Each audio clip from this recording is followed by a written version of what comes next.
Okay, let's open in a word of prayer. So, Lord, thanks for the day. Thank you so much for the things that you've warned us about and the understanding that you give. We pray that you'll use this in people's hearts and minds today, and that we will always keep in mind that we need to stand firm in our faith, especially in a troubling time. Bless us today. In Jesus' name, amen. Well, today I really worked hard, and I came up with this title, Trial Balloons. And you can imagine what I'm going to talk about. So just let me, I also did first hour. You can pray for Pastor Charles. And Sandra, Pastor Charles is in the hospital. He had some heart issues last night. I guess I hear he doesn't need a stent or a cath or anything like that. Just some antibiotics or something. And so pray for him that he will recover quickly. I did the sermon first hour, the masculine, those who are wise. If you want to listen to that, because I covered some of these areas. So in case you don't want to go listen to me twice, I'll just say that I was driving home the other day and I saw this big white dot in the sky, and I'm seeing all the news reports, and I looked at it a second time. It was clear that it was just the moon. And so I posted that on my Facebook page. I said, there's a full moon and a Chinese balloon in the sky, a couple big white dots. And somebody said, I think that would make, you could have a ballooner eclipse, which I thought was just a brilliant comment. So that was the best comment of the week. And of course, you saw all the memes with Hunter Biden floating around on balloons. And I'll talk about it in a minute. It's just wasting a lot of time. So just an update. So I think it's Tuesday at 5 Eastern. I'm going to be on Hope for Our Times with Tom Hughes. We recorded it already. It might play tomorrow. So listen to both days, And then Tuesday morning at 10 a.m. Eastern, I'll do Stand Up for the Truth on Q90 FM, Q90FM.com, in Wisconsin with David Fiorazo, Stand Up for the Truth. And we'll talk about some of these things, probably some of the things I talked about today, because it's a different audience.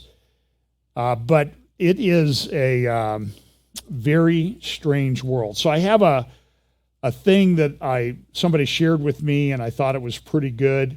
We've got this stuff going on with artificial intelligence, and I have to tell you, it can be kind of creepy the way all this is. I sort of morphed this into the head there. We talk about the convergence of events, all these different things that are happening as we get closer to the return of the Lord. The grid that I use, I did do a midweek update this week. If you go to Fellowship Bible Chapel, it will be under the live tab. YouTube changed the way, after all these years of YouTube being there, they decided to make it, if you do a live broadcast, it's in a separate tab. So unless I upload it separately, so it's under the live tab. And sometimes I wonder if they're doing this because they're having trouble with advertising revenue being down, and they don't want people to watch the video, so people don't watch, they don't have to pay things, but then the advertisers aren't happy. So it's a vicious cycle. So this is the grid that I use, acceleration, convergence, logistics, and understanding. Also, two things I forgot. I will be doing Last Days Bible Conference with Carl Kirby and some others. I apologize, I can't remember the names right now. That's in Calgary, Canada. If you want to find out more about that, I don't know that they have the registration or anything open. It will be in Calgary, May 5th and 6th, I believe it is. LDBC, Last Days Bible Conference.ca will get you to the website. So another thing to remember too is that this is what Lenin, that great biblical scholar Vladimir Lenin, said. There are decades where nothing happens, and there are weeks where decades happen. And I'm telling you, there's a period of time coming when there's going to be a whole bunch happening in a very short period of time. The other thing that people talk about, I talk about convergence. Everywhere I look, people are talking about convergence. I'm going to play an interview of a political leader today. He talks about, all these things are converging. So I should have copyrighted the word, I guess, if you could do that. And remember, A lot of things are going to happen, but it's a birthing process, not a C-section, this end times thing. That's my view. That's my conviction.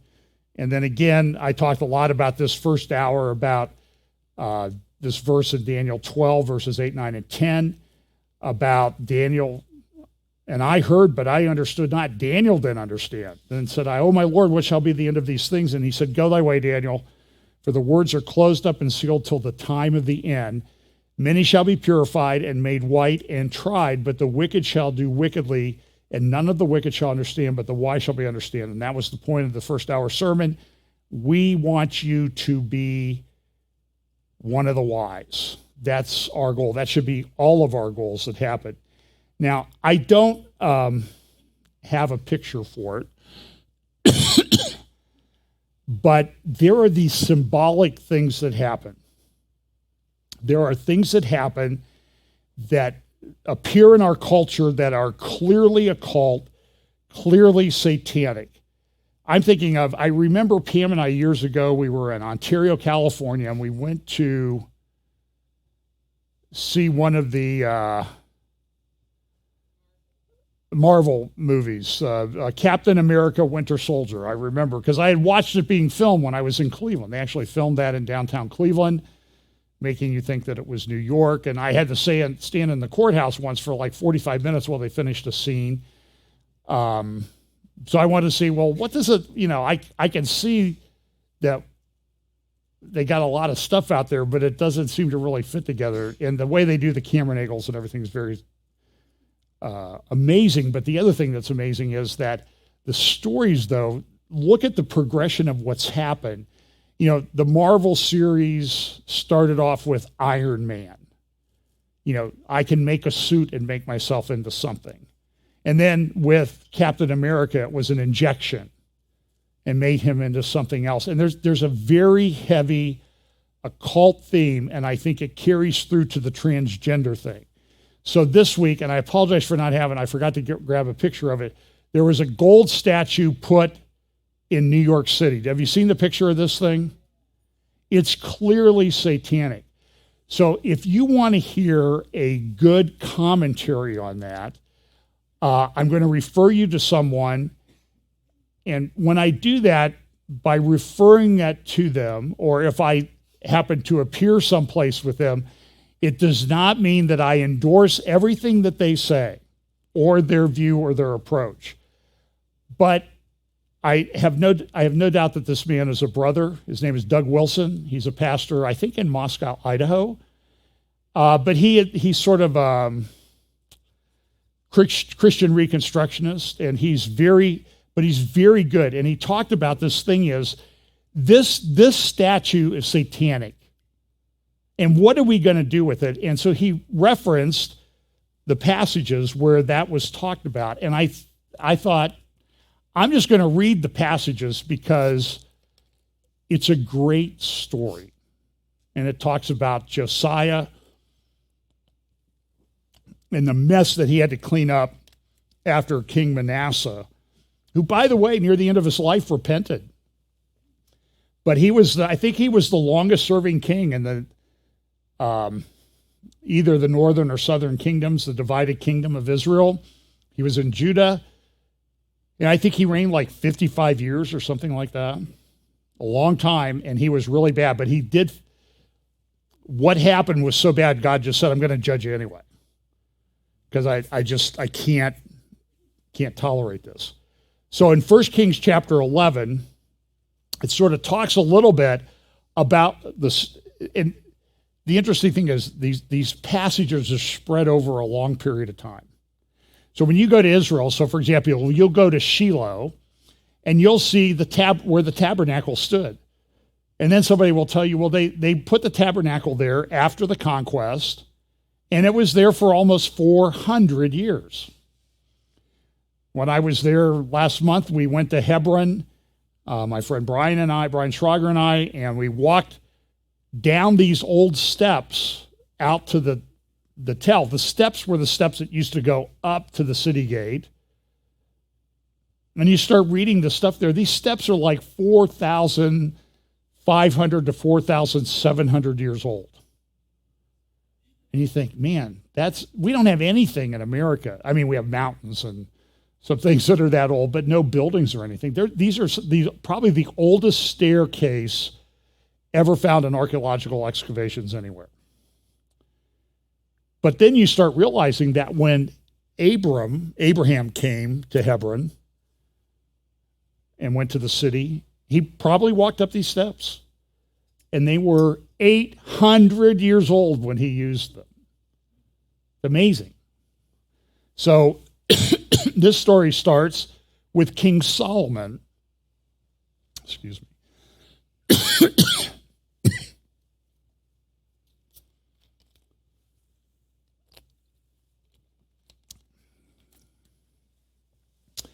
The story starts with King Solomon in 1 Kings chapter 11. He's going to be introduced to an idol in here. But King Solomon loved many foreign women, as well as the daughter of Pharaoh, women of the Moabites, Ammonites, Edomites, Sidonians, and Hittites, from the nations of whom the Lord had said to the children of Israel, "You shall not intermarry with them, nor they with you. Surely they will turn away your hearts after their gods." Solomon clung to these in love. And he had 700 wives, princesses, and 300 concubines, and his wives turned away his heart. For it was so when Solomon was old that his wives turned his heart to other gods, and his heart was not loyal to the Lord his God, as was the heart of his father David. For Solomon went after Ashtoreth, of the goddess of the Sidonians, and after Milcom, the abomination of the Ammonites. By the way, the pastor that had the commentary where I got this idea for these passages is Doug Wilson, and he has a YouTube channel, one of the great YouTube channel names, I think, Blog and Mayblog. I just think it's just, that's a smart guy. When you're that funny, you're smart. Solomon did evil in the sight of the Lord and did not fully follow the Lord, as did his father David. Then Solomon built a high place for Shamash, the abomination of Moab, on the hill that is east of Jerusalem, and for Molech, the abomination of the people of Ammon. And he did likewise for all his foreign wives who burned incense and sacrificed to their gods.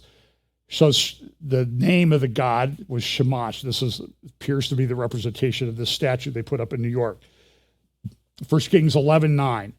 So the Lord became angry with Solomon because his heart had turned from the Lord God of Israel, who had appeared to him twice and had commanded him concerning this thing, that he should not go after other gods, but he did not keep what the Lord had commanded. Therefore the Lord said to Solomon, because you have done this and have not kept my covenant and my statutes, which I have commanded you, I will surely tear the kingdom away from you and give it to your servant. Nevertheless, I will not do it in your days for the sake of your father David. I will tear it out of the hand of your son. However, I will not tear away the whole kingdom. I will give one tribe to your son for the sake of my servant David and for the sake of Jerusalem, which I have chosen. You see how much stuff you can unpack in these stories? He chose Jerusalem. You know, he showed mercy even when he was meting out punishment. Now we go to Josiah in 2 Kings chapter 23. Now the king sent to gather all the elders of Judah and Jerusalem to him.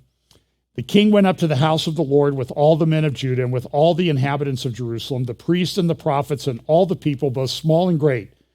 And he read in their hearing the words of the book of the covenant, which had been found in the house of the Lord. They had lost track of this thing. So this is a few hundred years after Solomon, after the kingdom's divided.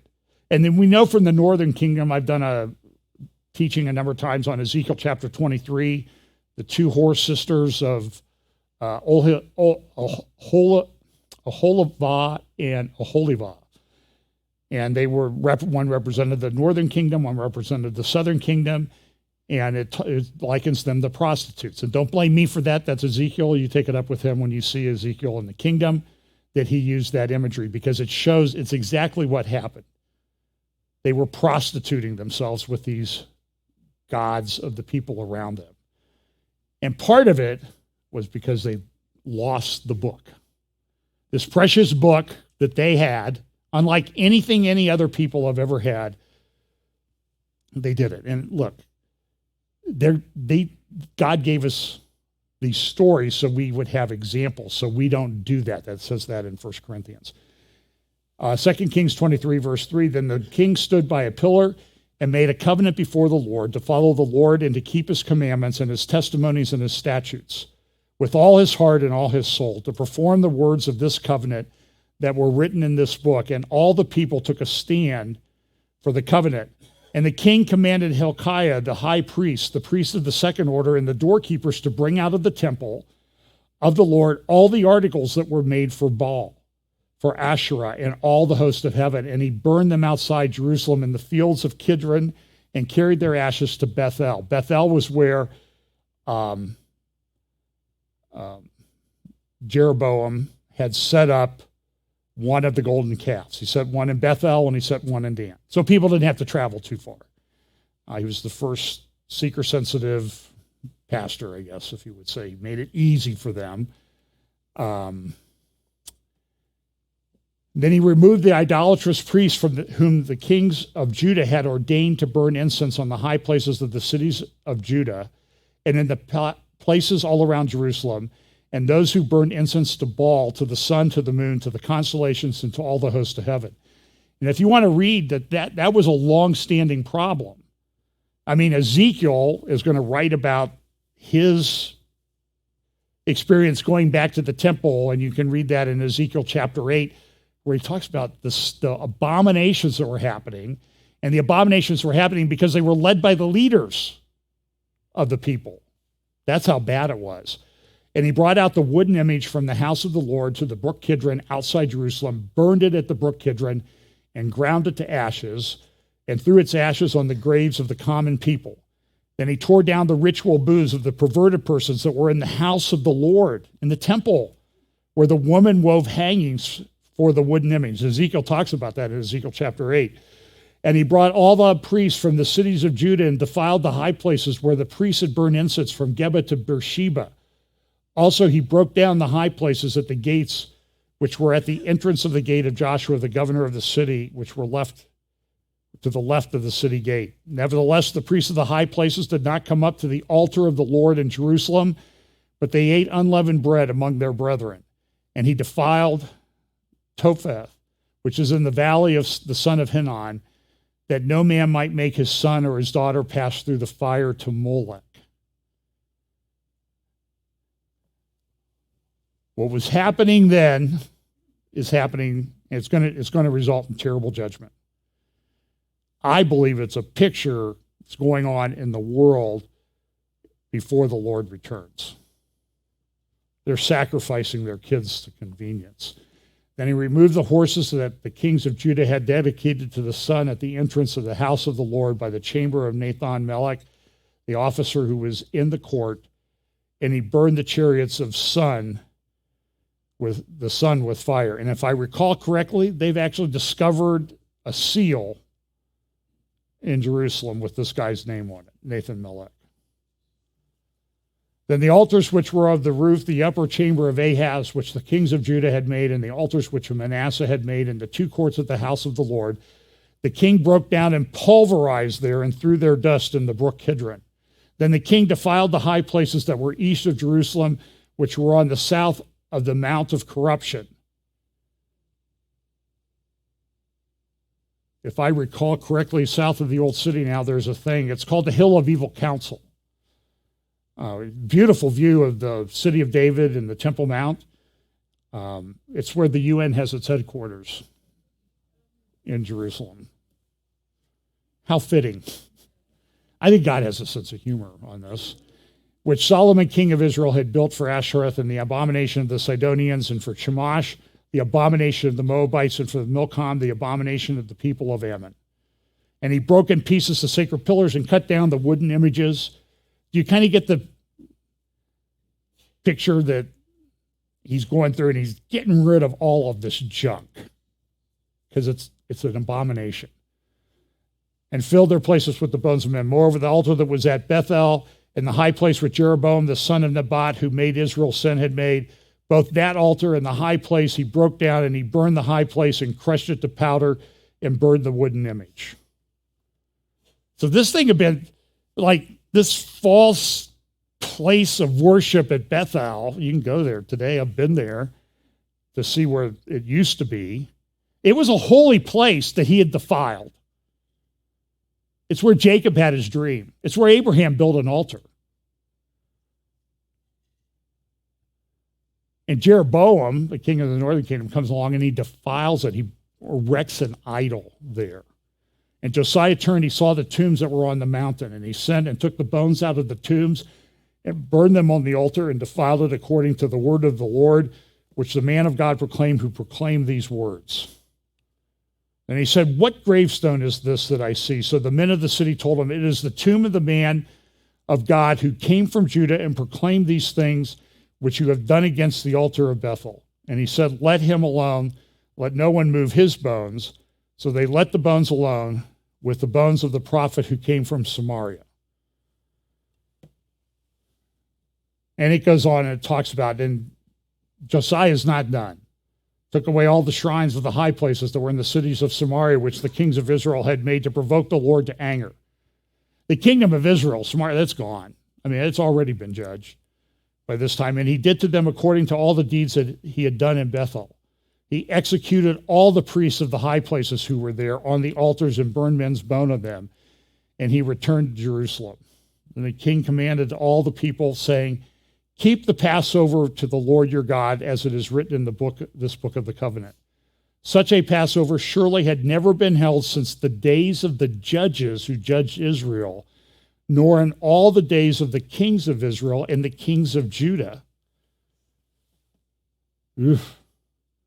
In the 18th year of King Josiah, this Passover was held before the Lord in Jerusalem. Moreover, Josiah put away those who had consulted mediums and spiritists, the household of gods and idols, all the abominations that were done, and you can read about them in another book. It also says, it concludes with this, now before him there was no king like him, who turned to the Lord with all his heart, with all his soul, and with all his might, according to all the law of Moses, nor did after him did any rise like him. Nevertheless, the Lord did not turn his fierceness of his great wrath, with which his anger was aroused against Judah, because of all the provocations which Manasseh had provoked him. And the Lord said, "I will also remove Judah from my sight, as I have removed Israel, and will cast off this city Jerusalem, which I have chosen, and the house of which I have said, my name shall be there." Amazing story. So you can go there today. And so what you see, though, the picture of what was going on at the time of the judgment of the nation, the nation of Judah, the kingdom of Judah, is a lot of what's going to be going on in the world, in the church, at the time that the Lord returns. So last Sunday, when I spoke first hour, I talked about Andy Stanley. I don't know Andy Stanley, but I know what he's spoken publicly, and I can tell you there are many, many other people that are concerned about what's being taught there.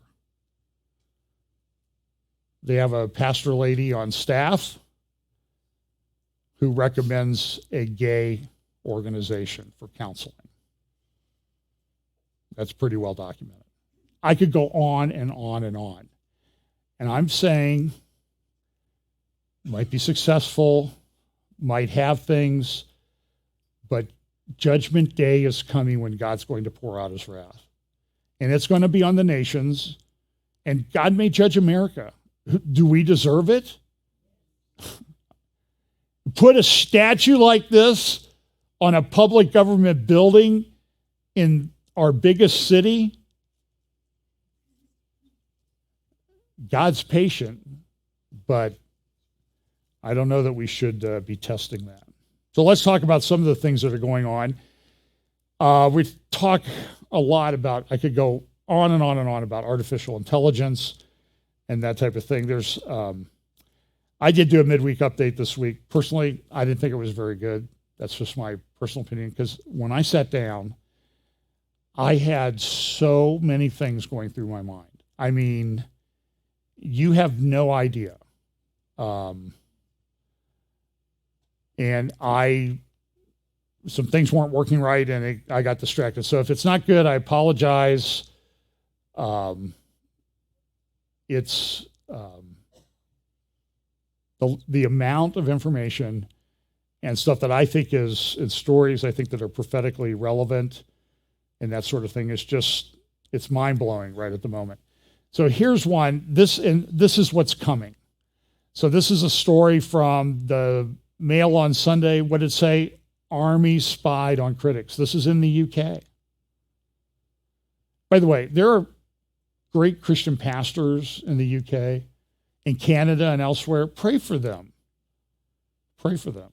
I'm supposed to go to the UK in June. Somebody said, I said I might go up to Scotland. They said, you're going to get arrested if you talk that way. Yeah, so this is a Financial Times, the 77th Brigade surveillance of critics of a certain government program. And what are they using? They're using artificial intelligence and surveillance to do these things. This is from a couple of years ago. I found this. I heard an interview with Whitney Webb, and I don't even know if Whitney's a believer.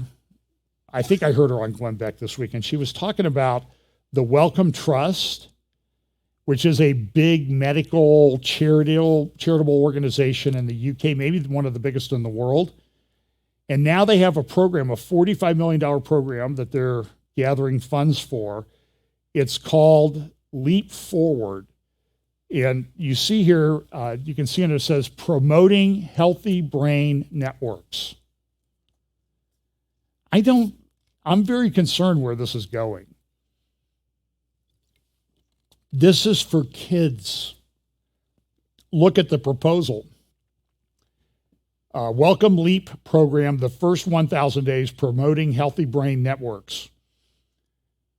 We routinely measure height and weight to assess a child's physical health. We also need objective, scalable ways to assess a child's cognitive health.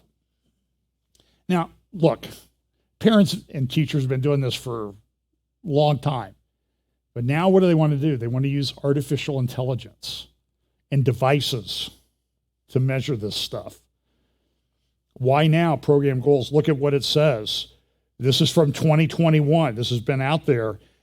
And now when I'm finished with this, then I'm going to play you a couple of clips of videos from Davos this year, just last month, where they're talking about, well, I'll tell you what they're talking about in a minute.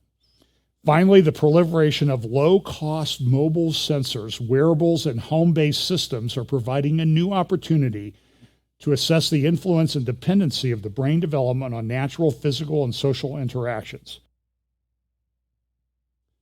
For example, relatively unobtrusive, scalable electronic badges that collect visual, auditory, and motion data. Look down here, it says continuous visual and audio recordings in the home. Together, these advances suggest we are at an inflection point. I will say so. This is a graphic that's from Joe Allen's JoBot XYZ Singularity Weekly. An article that he has there. So here's a video that I'm going to play. The title of the session is called The Battle for Your Brain. Watch this. First off, a video. It's going to make you see the future and understand a wonderful future where we can use brainwaves to fight crime, be more productive, and find love. Wonderful future. You're in the zone. Even you can't believe how productive you've been. Your memo is finished, your inbox is under control, and you're feeling sharper than you have in a decade. Sensing your joy, your playlist shifts to your favorite song, sending chills up your spine as the music begins to play. You glance at the program running in the background on your computer screen and notice a now familiar sight that appears whenever you're overloaded with pleasure. Your theta brainwave activity decreasing in the temporal regions of your brain. You mentally move the cursor to the left and scroll through your brain data over the past few hours. You can see your stress levels rising as the deadline to finish your memo approached, causing a peak in your beta brainwave activity right before an alert popped up, telling you to take a brain break.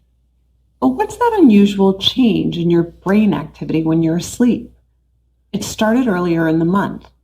You send a text message to your doctor with a mental swipe of your cursor. Could you take a quick look at my brain data? Anything to worry about? Your mind starts to wander to the new colleague on your team, whom you know you shouldn't be daydreaming about, given the policy against intra-office romance. But you can't help fantasizing just a little. But then you start to worry that your boss will notice your amorous feelings when she checks your brain activity and shift your attention back to the present. You breathe a sigh of relief when the email she sends you later that day congratulates you on your brain metrics from the past quarter, which have earned you another performance bonus. You head home jamming to the music, with your work-issued brain-sensing earbuds still in. When you arrive at work the next day, a somber cloud has fallen over the office. Along with emails, text messages, and GPS location data, the government has subpoenaed employees' brainwave data from the past year. They have compelling evidence that one of your coworkers has committed massive wire fraud. Now, they're looking for his co-conspirators. You discover they are looking for synchronized brain activity between your coworker and the people he has been working with. While you know you're innocent of any crime, you've been secretly working with him on a new startup venture. Shaking, you remove your earbuds. So the battle for your brain. This is the beautiful future that the moderator of the session talked about. It looks like an Orwellian hell to me. Let's be honest. I think Orwell would come back and say, I never thought of that. And how does it happen? It's like that old Hemingway quote that I cite all the time. How did you go bankrupt? Well, two ways. Gradually, then suddenly. How did the end times come about? Gradually, then suddenly. Acceleration, convergence. So here's another session, and this is much longer than it is, but here's the lady who spoke most about this, and she's going to talk about brain transparency. What do you think? Is it a future you're ready for? These are the elites at You may Davos. be surprised to learn that it's a future that has already arrived. Everything in that video that you just saw is based on technology that is already here today. Artificial intelligence has enabled advances in decoding brain activity in ways that we never before thought possible. You've heard a lot about AI over the past few years. Here at Davos, it's been the talk of the hour. But I want to talk about it in a different way, which is the ability to decode brainwave activity. After all, what you think, what you feel, it's all just data. Data that in large patterns can be decoded using artificial intelligence. And so she goes on and she talks about, there might be some problems. And this is wonderful. And she has a device that she's wearing and she's, look at my brainwaves while I'm talking to you. And I think I would be sitting there thinking, I hope you can't see my brainwaves right at the moment. Or what if we had brainwave activity on people during a prophecy update? I'll tell you, I'd like to spike them all into the red zone, I'll tell you. But just give me a shot at it. So this artificial intelligence thing, and she says, yeah, this might be used a little bit for the wrong thing, but we'll get around that. Welcome Leap in the UK is doing it for children, your children. Here's Peter Thiel. He's a billionaire. I'm just going to play. He's speaking at Oxford about a week ago, talking about artificial intelligence and some of the things that he sees. And he's fully on board with it, but I think he sees some problems. But I'll just play a little clip of his talk there. Had relatively bad math genes and went into this this sort of very, very degenerate field called computer science. This was the one thing that kind of worked the last 30, 35 years.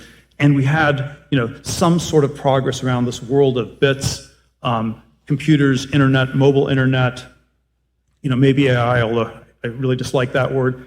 And there are probably ways that even that progress has somewhat stalled out or become less utopian in the last decade.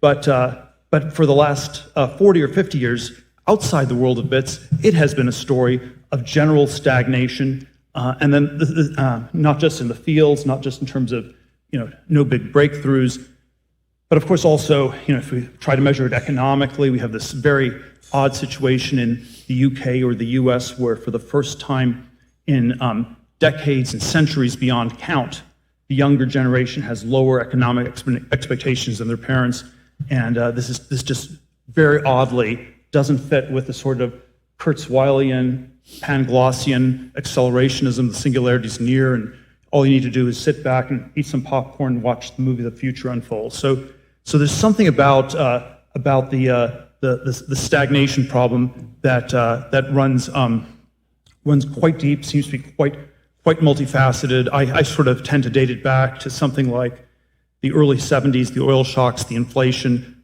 a time when money no longer grew on trees because we didn't have this incredible tailwind of scientific and technological progress that was just advancing on its own.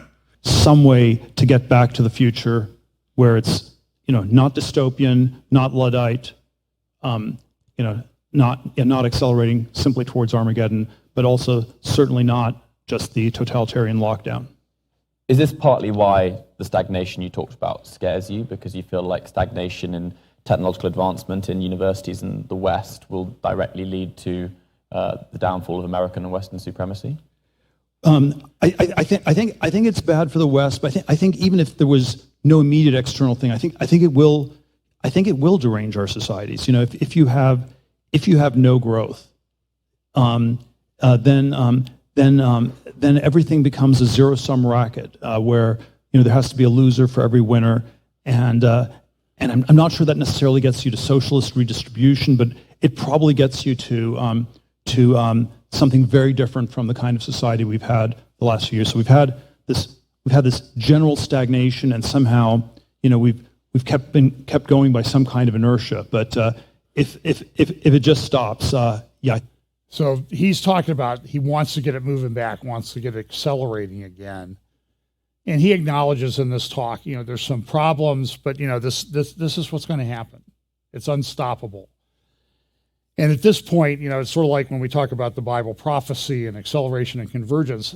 My view is that we're past the inflection point. We're past the tipping point where we're on the road there, and there's no really way to stop it. The brakes are out, and you hope that there's one, like you're coming, when you drive through the mountains, you see all those off the runaway truck ramps and that type of thing, and you hope you never need one of those, but it happens. That's why they're there. So this, as I mentioned in the first hour, when Pastor Charles called me last night, I said, hey, I'm at the ER. So after I talked to Pam, I said, Charles, you can't be here today. And he couldn't be here anyway because he got admitted to the hospital. So pray for him. He has a little bit of a heart issue to deal with, and we hope he'll be back here soon.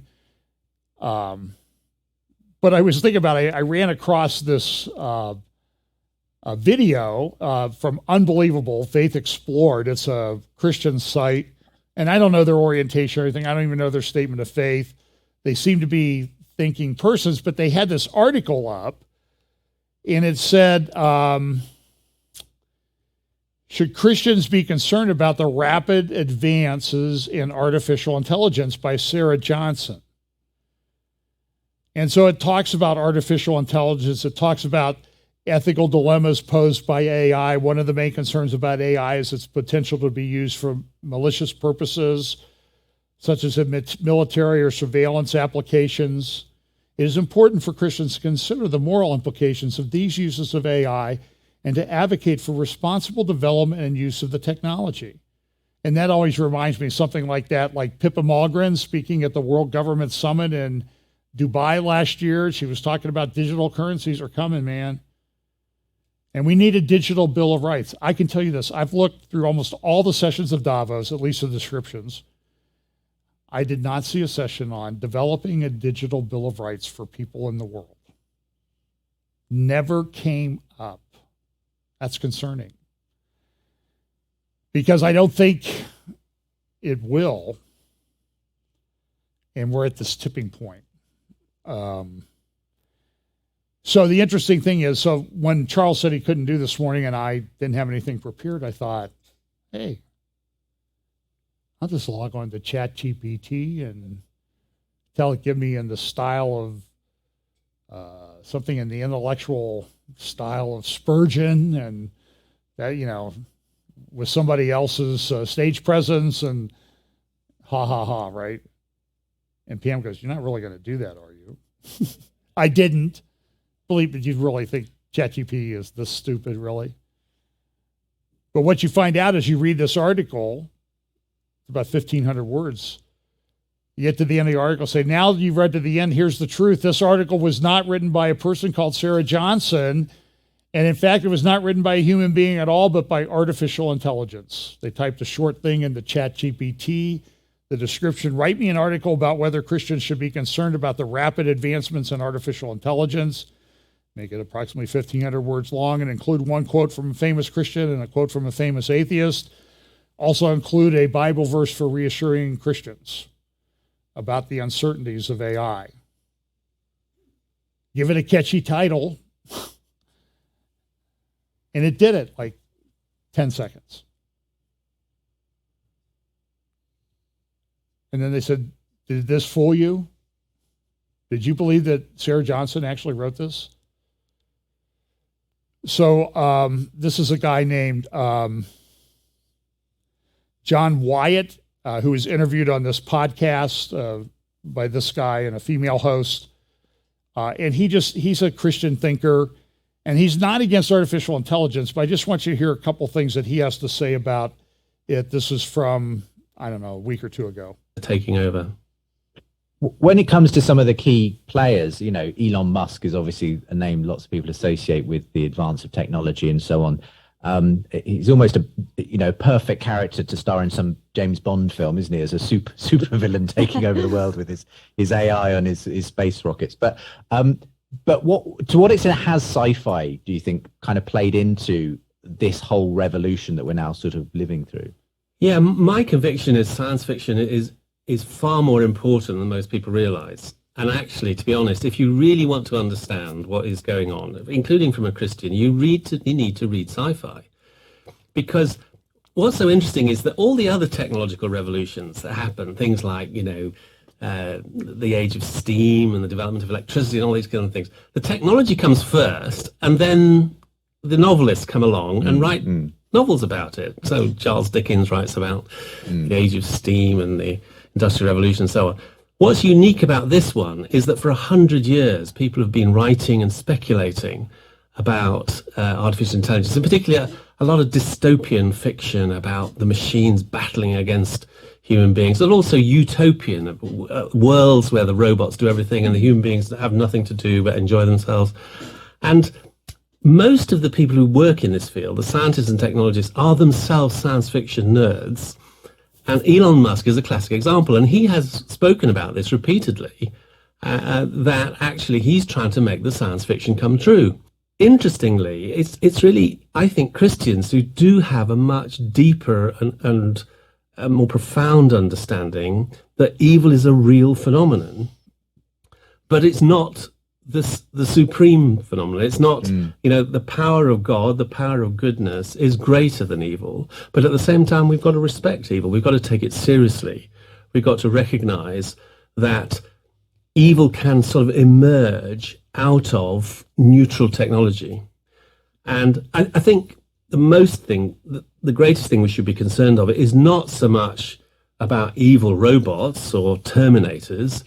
What we should be concerned about is evil human beings who can use this technology for their own malevolent purposes. Yes, I mean, St. Paul obviously talked about the principalities and powers, and by that, I think he was talking in Ephesians about both the earthly powers and the spiritual powers. But I think today you could say big tech is becoming one of those earthly powers. It's something, and Christians need to be ready, I suppose, to understand that and respond to it appropriately. I think that's absolutely right, and I think so far, I'm afraid the kind of biblical theological thinking is way behind where the technology is. And one of my frustrations is actually it's turned out to be pretty hard to get serious theologians and Bible scholars to engage with this stuff. So Microsoft, they're investing $10 billion into OpenAI. They're going to incorporate all their products, and then this announcement came out that Google's going to release its ChatGPT clone this week. This is from the UK Times. The future is AI, but will allow humans to play a part. It's a difficult time. I'll talk about this in a moment. But one of the things that's coming is central bank digital currencies. I'm going to just play a clip from Tucker Carlson. I was going to talk about it, but I think he interviews Catherine Austin Fitz from, I forget the name of her group that she heads up, the Solaire Project or something like that. But she's pretty good person on financial stuff, so here's a little discussion about that. So if they take away cash and make everything digital, and digital currency is central bank digital currency, obviously you have no power whatsoever. If they don't like what you're doing, they just shut you down and you're impoverished. It just happened in Canada last winter, so we know what the consequences are, and we know why they want it.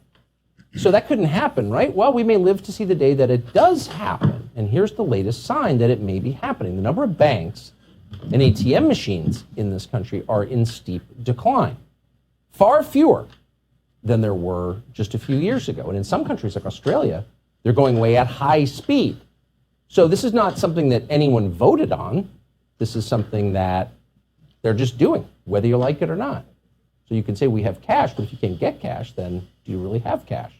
So where's this going? That's the question we want to assess tonight.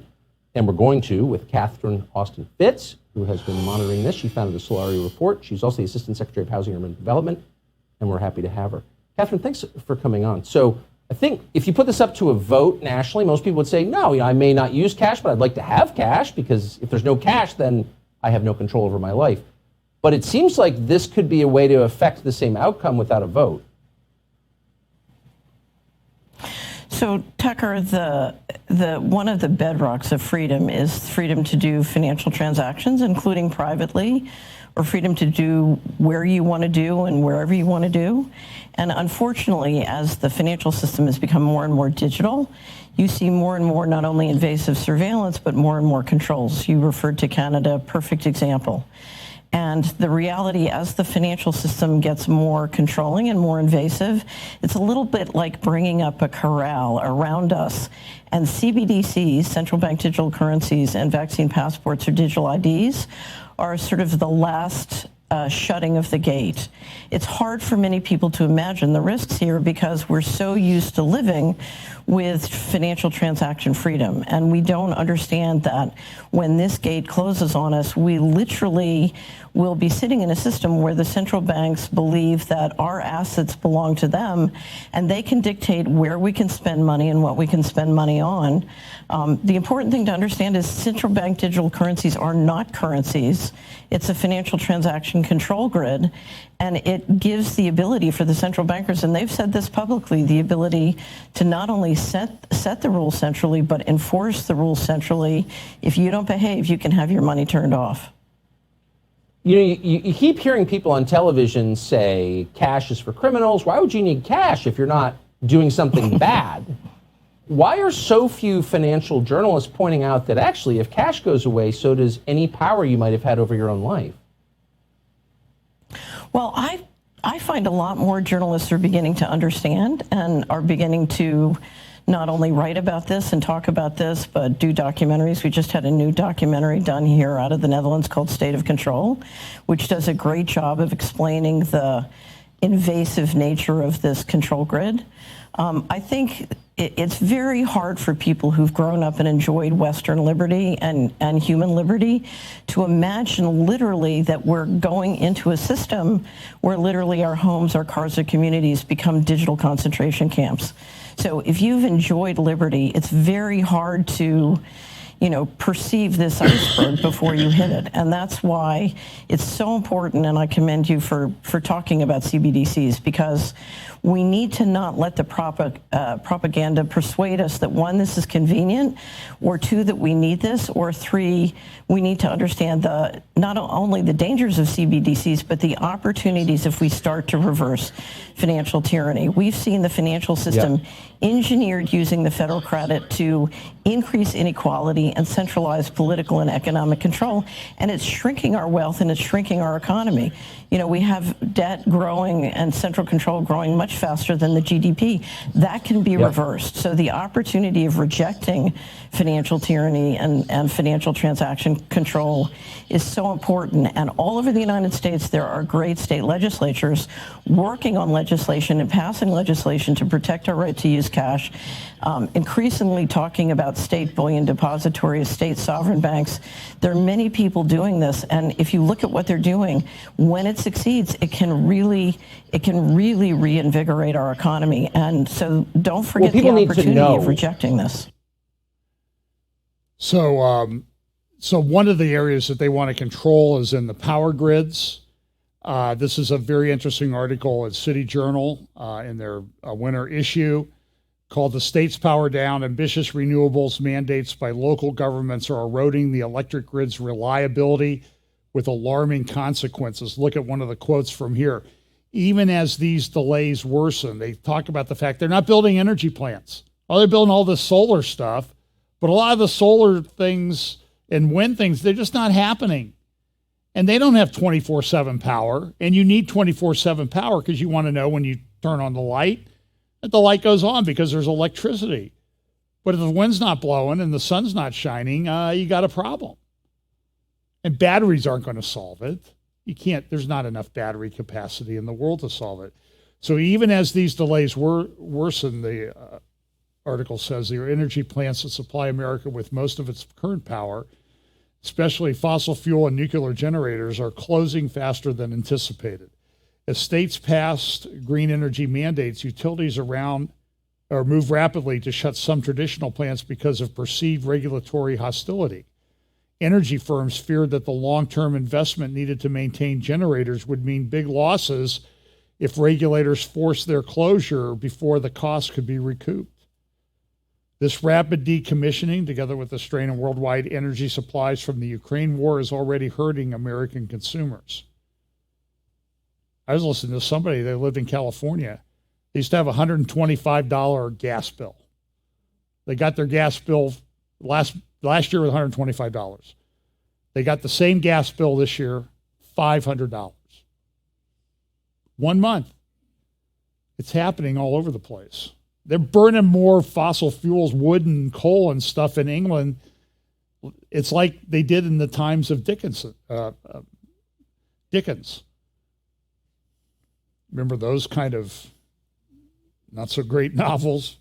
I didn't like those.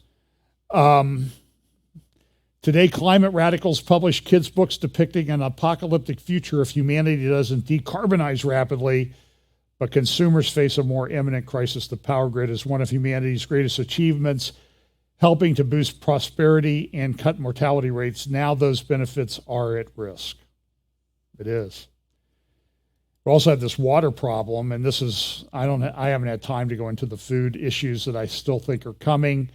Fertilizer problems, the war in Ukraine, is that going to expand? And everybody seems to try to be turning it into, well, it's probably already a world war of some kind. And what's going to happen? I don't know. I mean, Russia's rattling the nuclear saber.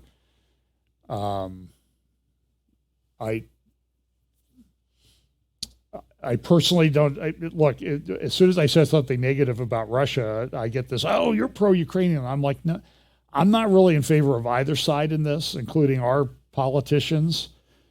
The one thing I know about Putin, I've studied him quite a bit, is that the thing you can trust is that you probably can't trust him to do what he says, that he's going to do what he says.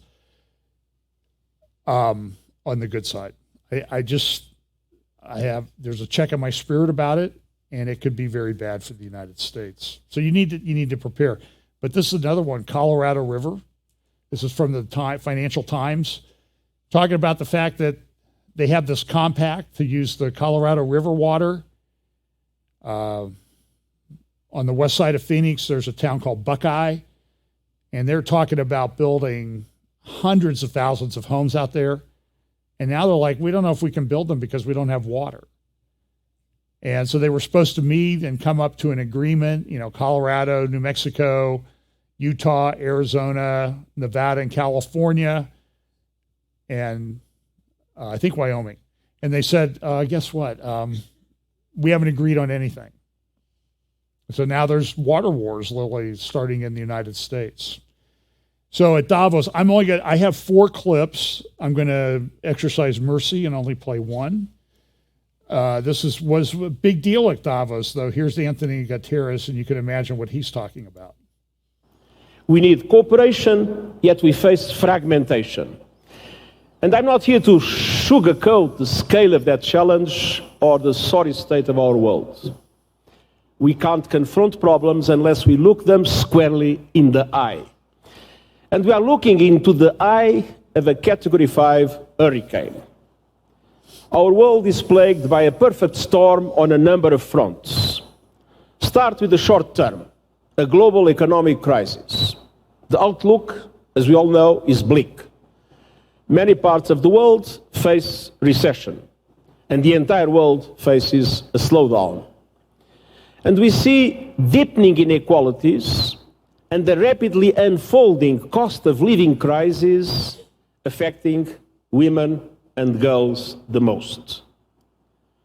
Supply chain disruptions and an energy crunch, soaring prices, rising interest rates along with inflation, and debt levels pounding vulnerable countries. Add to all of that the lingering effects of the pandemic. COVID-19 is still straining economies with the world's failure to prepare for future pandemics. That failure is straining our credulity. Well, we'll just leave it at that for now.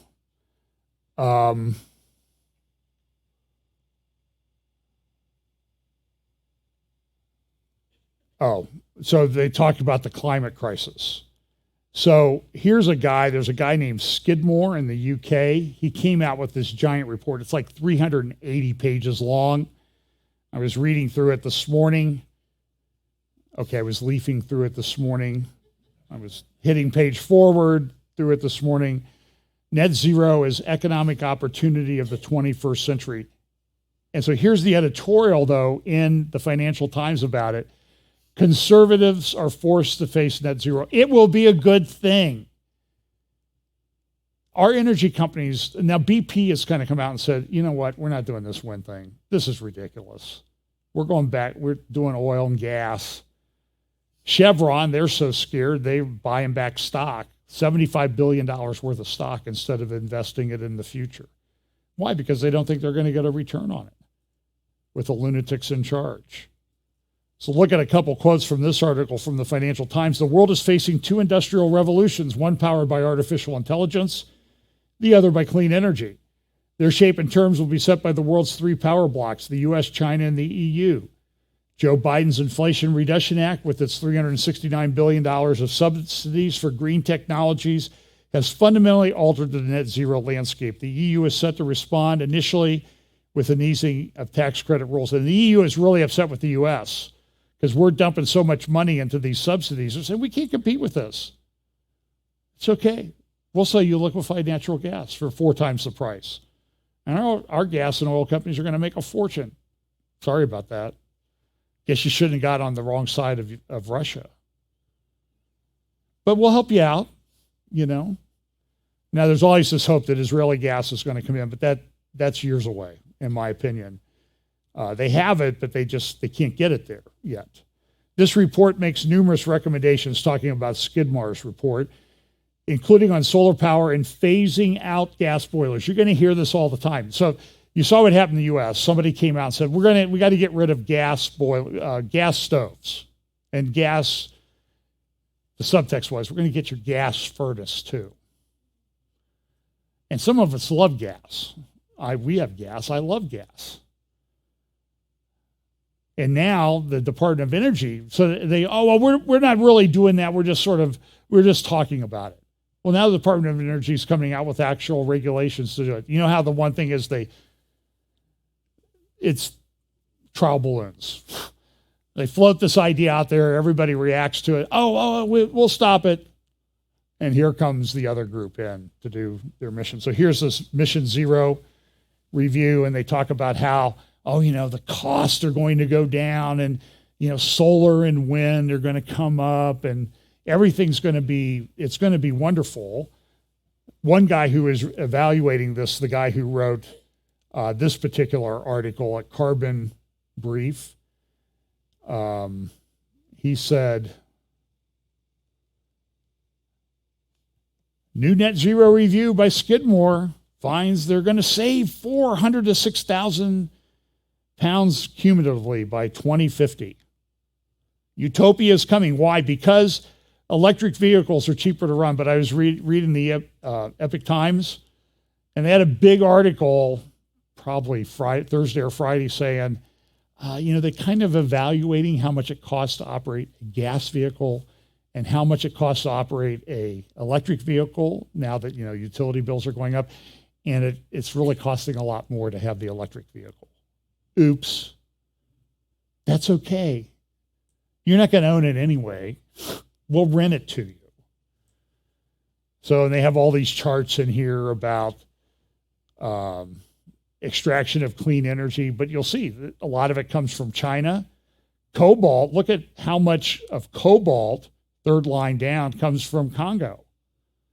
Go read an article about what they do to the children in the mines in Congo so you can have your battery.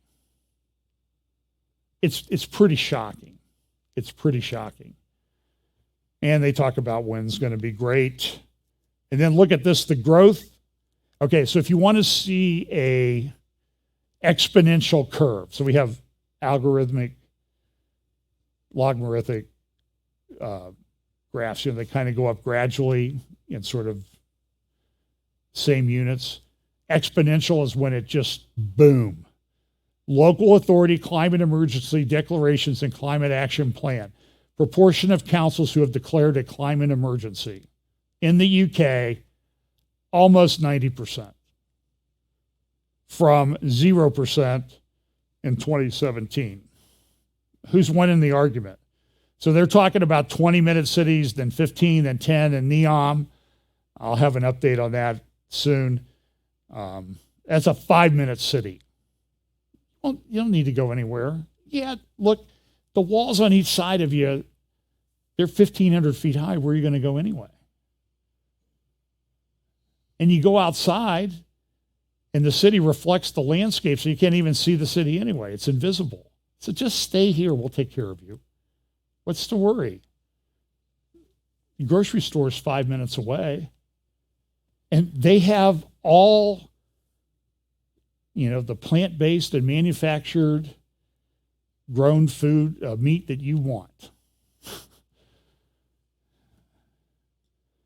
My friend Seth Fransman said in Jerusalem at dinner that says, I don't know why we talk about plant-based meats. Why don't we talk about meat-based plants? That plant that they're not growing apples, they're growing steaks. I like the way he thinks.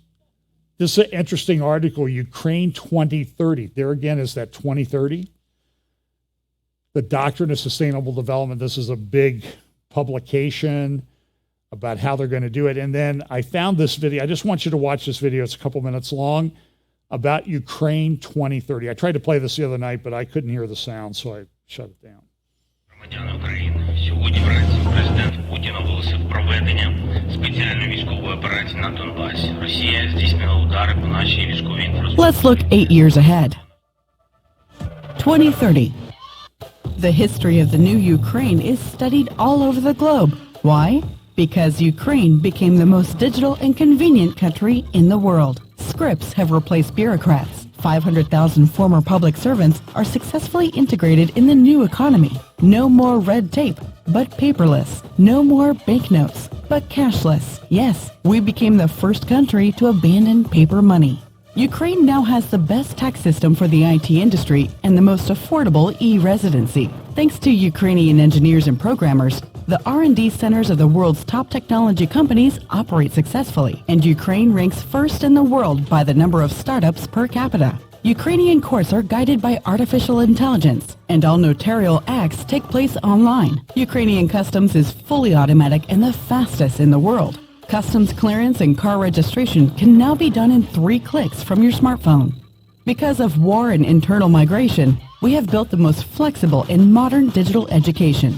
Brave military and civilians get quality treatment with modern remote monitoring and e-health systems. Ukraine also has the most effective cyber defense in the world. After the horrors of 2022, Ukraine focused on security systems. Now every production facility has its air defense system, and the sleep of Ukrainians is protected by an ultra-modern Iron Dome. The Ukrainian government is digital, more like an IT company in terms of the efficiency of implementing decisions, and one can register a land plot, start construction, open a business or get a license, and register a car or real estate from a smartphone, automatically, in 1 click. Ukraine is the freest and digital. This is all because international partners and the world's leading technology companies supported the Digital for Freedom initiative and united to help Ukraine recover through digitalization. Building a new Ukraine together, free and the fastest, brave and digital.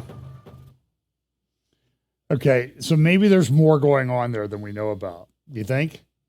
Somebody put that together.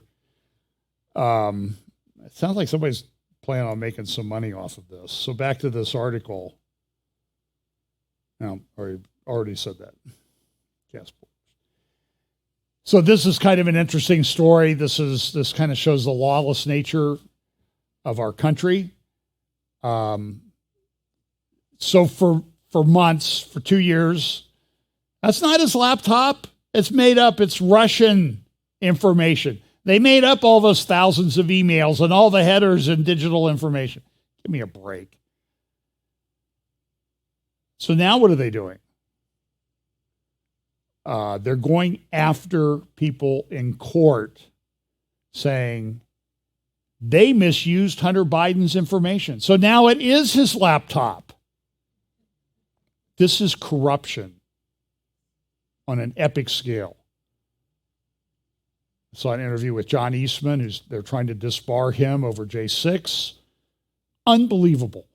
Unbelievable stuff. So they say it's not his. Now it is his, but the people that looked at it, they should be put in jail. By the way, there's a guy charged with a crime in New Hampshire, Massachusetts. You know what he did? During the election, he said, this might appeal to this type of method of voting might appeal to Hillary Clinton voters. They've charged him with a federal crime for that statement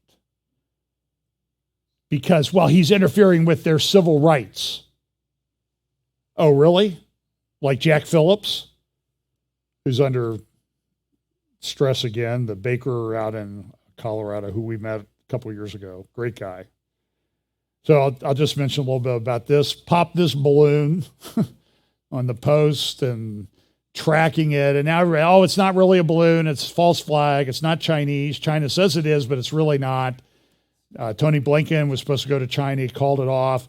Here's a little video graphic that Fox News did in an interview with a statement by a general about it. Like, well, why didn't you shoot this thing down? Just get a big pen and pop it. Russian spy balloon spotted offshore. Entire U.S. Air Force mobilized. Balloon reduced to vapor in seconds. So no, there would not be a lot of debate about what to do about a Russian spy balloon. We'd kill it instantly, as you would any hostile foreign intrusion. And did they? Well, it was around up there for like a week. So they finally got it. Here's a general who's had some comments to make about it. That's why I looked at it. I thought, is that the balloon or is that the moon? And it was a full moon this week. So, let's see.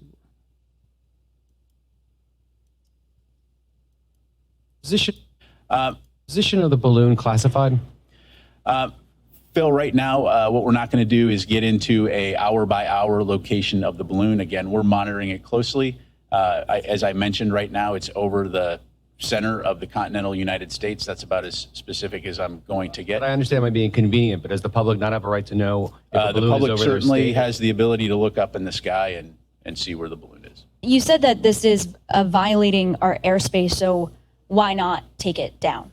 We assessed that it does not pose a risk to people on the ground as it currently is traversing the continental United States. And so out of an abundance of caution, cognizant of the potential impact to civilians on the ground from a debris field, right now we're going to continue to monitor and review options. Now Biden's saying, I told them to shoot it down, but they wouldn't do it. Do you believe anything? So they did shoot it down. Pictures of it, you can find it online. This is after Mexican cartels to flood Europe with killer drug. This is a major problem, major problem. Let's see. I already talked about that. Israel's been attacking Iranian installations, including they bombed some supply trucks on the border. In Israel, so I'll talk about this just a little bit. They've had this big controversy over judicial reforms. It's not too dissimilar from concerns that conservatives have had about the direction the courts were going here. Of course, now that the Supreme Court said, well, that's really not in the Constitution, we're going to overturn Roe. Oh, the Supreme Court's an activist court. They're an activist, they always accuse you of being what they are, and they don't like it because the rulings go against them. Not doing what's right, it's power wins. That's the way that it goes. So in Israel, it's been a concern for 30 years, the direction of the courts. Personally, I think they're out of control, so the coalition has tried to put in some things about overturning them. They removed this guy named Derry, who was from the Shas party, and the court ruled 10-1. Well, it's in his plea agreement when he pled guilty to tax charges that he wouldn't run from office. Netanyahu, he came out and he said, there was one protester who threatened to murder him. Ziv Raz, he was a Israeli Air Force pilot. If a prime minister rises and assumes dictatorial powers, he is a dead man. It's that simple. Now, not everybody that opposes the law wants, I'm just telling you, it's very tense. It's splitting the society apart. Now the Attorney General of Israel has come out and said Benjamin Netanyahu cannot participate in anything regarding legislation to reform the judiciary because he's been charged with a crime. And when you look at it, this makes no sense to me. Well, the case is going to take, I talked to somebody in Israel about it, 5 years. 5 years? You're kidding me. Yeah, 5 years. That's the trial part. Off and on, off and on, off and on. And what's it done? It's to stop him from governing. That's my personal opinion. And so here's, and you see this is Times of Israel, probe open, ahead of weekend rallies, Attorney General, judicial overhaul plan would give government unrestrained power. The unrestrained power essentially says, look, if the Supreme Court acts what the legislature thinks is outside its parameters, they can do a majority vote and overturn the decision. They don't have a constitution in Israel. So Netanyahu goes, listen, he says, listen, we have great economic things going on here. JP Morgan, they love it here. He went and met with Macron. Macron brings it up. Judicial overhaul is a move away from democracy. And so Netanyahu is touting the economic benefits. And guess what happens? Hey, JP Morgan is happy with Israel. Oh, really? JP Morgan issued a warning about Israel judicial reforms. There's a playbook that's in place, my friends. If you're perceived as conservative, and conservatives aren't perfect, they overreach, and I think people in this coalition might want to overreach, but there's a thing called the ballot box. And they're saying, well, the judiciary can just make it up. So here's an interview that Jake Tapper, the brilliant legal mind at CNN, did with Benjamin Netanyahu. Now, listen, I know people, my friends in Israel, a lot of them did not like Netanyahu, but I want, everybody's hearing about, this law is bad, it's a threat to democracy. So here's Netanyahu talking. I want you to listen to how Jake Tapper asks his questions about American law and American courts. And it will only tell you that whatever seven-figure amount Jake Tapper makes seems to be the going price for a moron on TV. Here we go.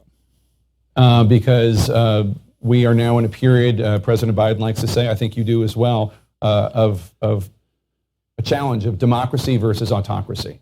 And you saw over the weekend, massive protests throughout Israel over your new judicial reform plan that would allow the Israeli parliament, the Knesset, to override a Supreme Court decision with a simple majority vote. In 2017, though, just 5 years ago, you touted the importance of a strong, independent, honest, and impartial court. Your own former defense minister, Moshe Ya'alon, tweeted that this proposal, your proposal, would, quote, burn down the country and its values. What's your response? Well, first of all, I haven't changed my view. I think we need a strong, independent judiciary. But an independent judiciary doesn't mean an unbridled judiciary, which is what has happened here. I mean, over the last 25 years, we come from, I spent some years in Philadelphia. You grew up there, okay? There's this place called Independence Hall, and these brilliant people met there, and they said, in order to secure freedom and democracy, you need the balance between three branches of government, okay? In Israel, that balance has been thrown askew.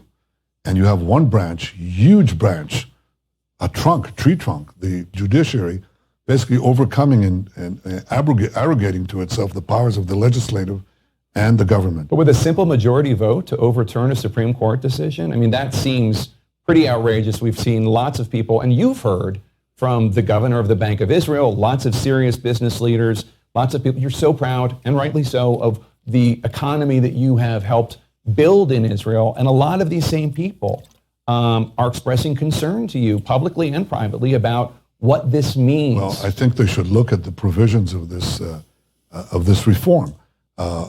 Britain doesn't have a constitution like us, and the court cannot strike down any decision of the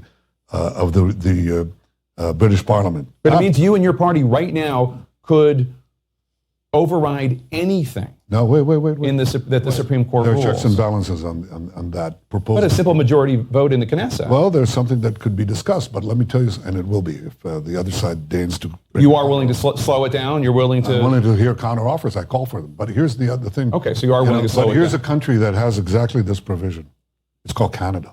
Is Canada not a democracy? Is Britain not a democracy? Is New Zealand not a democracy? Because they all either have this provisions of such a provision or have no ability of the court to strike down laws. But here's the thing. Look, Jake, if I told you, I came to the United States and I said to you, and here's the main provision that people really object to, okay? If I came to you and I said, look, I think your system of selecting judges, where the president nominates the judges and the Senate confirms them in a public hearing, I think that's a danger to democracy. Mm-hmm. I think you should adopt a different system. The difference is a closed committee where 3 judges, Supreme Court judges, and 2 members of the bar I'm not talking about your nominating of judges. Oh, wait a minute. But this is the big thing. And listen to this, because they're saying this is the end of democracy. They decide who are the judges. In other words, they self-select. The judges self-select themselves. And they say, and this is the system we have in Israel. And if I say to you, this is democracy, you'd say that's ridiculous. It's unacceptable. People call that the end of democracy. They call what we propose that we have in Canada, or for that matter. I didn't even bring it up because I don't think that that's really. But this is what people are talking about. I think people are talking about the overturning a Supreme Court decision with a simple majority vote. Like in the United States, to amend the Constitution, it's an incredibly arduous process. Well, we don't have a Constitution. Right, but my point is, like, to take a drastic measure, it takes a huge effort, whereas a simple majority vote in the Knesset, but although you said you are now willing to hear counter proposals. Well, there are actually safeties in this proposal. People they don't want to hear. There are slogans. And some of them say it's because of your corruption trial, that you're on trial right now for charges of bribery, fraud, breach of trust. You've denied any wrongdoing. You're fighting these charges. But what do you say to people who say you're only trying to override the judiciary because of yourself and your own interests? None of the reforms, that's false. None of the reforms that we're talking about, these democratic reforms, have anything to do with my trial. Okay? And by the way, the trial is unraveling. You know, I had one request in this trial, which was conducted in the last year. Only one request. Televise it.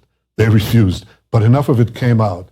You know, the blackmailing of witnesses, the use of the most advanced spyware on the planet that is supposed to be used for terrorists against my circle of associates.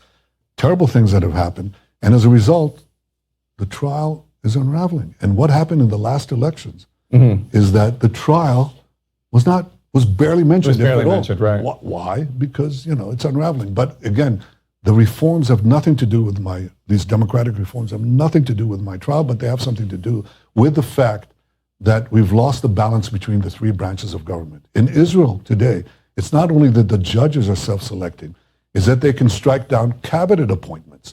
They can strike down laws of the parliament. They can strike down any and all decisions. But you've heard from supporters of yours, strong supporters of yours and Israel. Alan Dershowitz, one of the strongest supporters of Israel in the United States, who says this change will make it tougher for him to defend Israel on the international stage. I'm talking about the overriding of the Supreme Court decision. Well, look, I respectfully disagree. I think it brings Israel in line with most of the democracies of the world, because Israel is right now an outlier. Israel has the most extreme judicial activism that's gone off the rails, and we're trying to bring it back to where just about all the democracies are, both in the selection of judges and the balance between the various branches of government.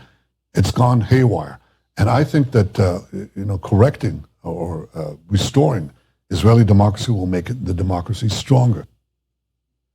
So, I mean, if the example would be, for example, let's say when Trump was in power and William Barr's not the best example to use because he just doesn't do anything. But let's say there was somebody unlike William Barr make me the Attorney General. Okay, I mean, would I be allowed to go and say if the Attorney General was an independent office, not part of the government like it is in Israel? I don't like Joe Biden running for president.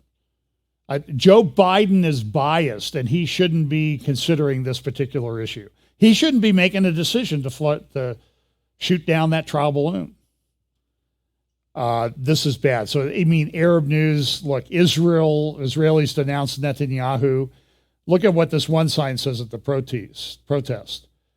Marv Yarv Levin, foe of Israel's liberal democracy. Netanyahu, Smotrich, Ben Gvir, a threat to world's peace. It's really gotten extreme. The UN came out and said that Israel needs to stop escalating things. They went in and they took out some terrorists in Jenin, and they're escalating everything. Well, why were the terrorists there planning a terrorist attack and everything? Rather than doubling down, this is what the UN guy said, rather than doubling down on failed approaches of violence and coercion that have singularly failed in the past, I urge everyone involved to step out of the illogic of escalation that has only ended in dead bodies, shattered lives, and utter despair. Does he mention anything about the guy who went in and shot dead 7 people in the synagogue on Shabbat? Or the 2 people shot outside the city of David the next day? This is what happens in the UN. And so everybody's getting involved. You know, this thing, Financial Times, Atlantic Council, Netanyahu's coalition isn't built to last. Expect high sparks. But then you look at this, like how China dealt a knockout blow to its opponents in Hong Kong. They kind of work through the courts to oppress people. Jesus said in the end times that that's where we would see things coming from. And here's the New York Times opinion page today, a crusade to place church over state, talking about a case before the U.S. Supreme Court. And Jake Tapper acts like, well, the Supreme Court makes a decision. It's part of the Constitution.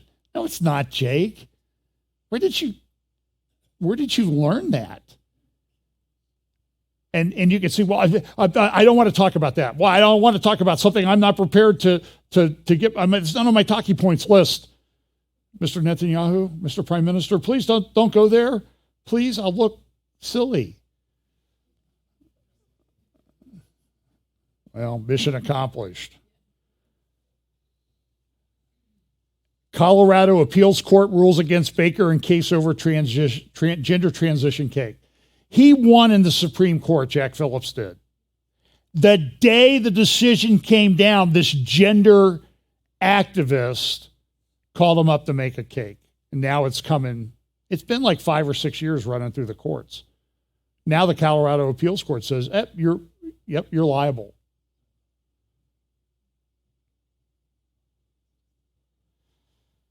So, and then these you see these type of headlines. Far right kindles West Bank fears as settlers sense their moment. And so what you see, there's a template.